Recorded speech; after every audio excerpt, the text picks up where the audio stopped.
Oh man, yeah, I come from a tough part of the country. I was about 10 years old. My dad and I were heading into the only store in town. It was on a Sunday, and we were going in to get a couple beers before church. And I did not get 1 foot inside of that store, and the town bully, Ricky Radcliffe, stuck his finger in my chest and said, "Do you want to fight?"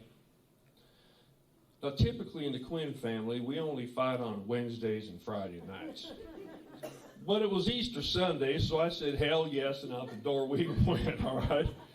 About 5 minutes later, my dad came up, and he jerked me up off the ground and jerked Ricky at me. He said, "What in the heck are you all fighting for?"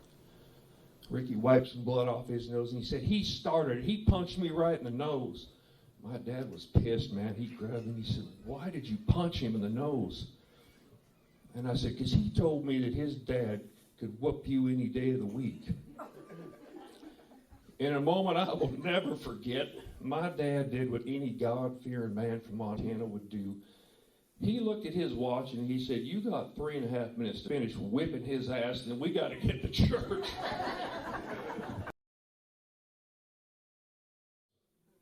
I still have that fantasy that every married man I know has. His wife dies, regrettably, hopefully instantaneously, somewhere over Iowa in a tragic plane crash. And we go through a brief yet dramatic mourning period, and then it's on, baby. Oh, God. Now, listen, I know you ladies got the same kind of fantasy. It's a little different. Your man dies, probably not regrettably. A slow, painful death. And it don't even have to be over Iowa, and it could be anyway, just as long as the life insurance is paid off, right? Nowhere in the history of mandom has a man ever walked into his damn workplace lunchroom and said, "David, Spud, and Tater, let's have us a gift exchange on Friday. We'll decorate the welding table, and Spud, you bring the centerpiece.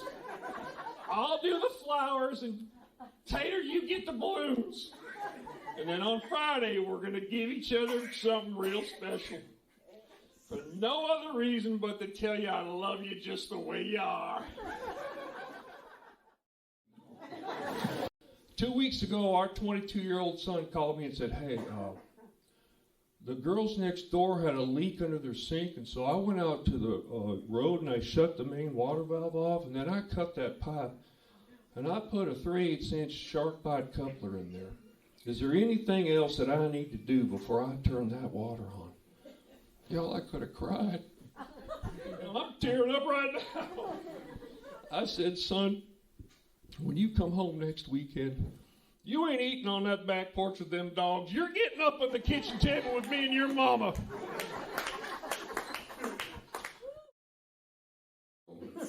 The day I die, y'all, and God willing I go to heaven, I'm going to hold them pearly gates open.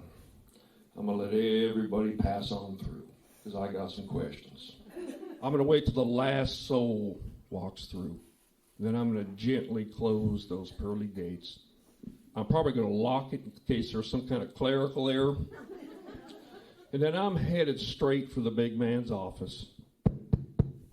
"God, it's me, Marty Quinn from Montana.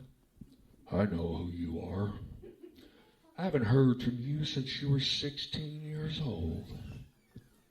16? Oh. Jenny Marchese? Oh, did I thank you for that? No, you didn't. What is it that you need? Yellowstone's coming on.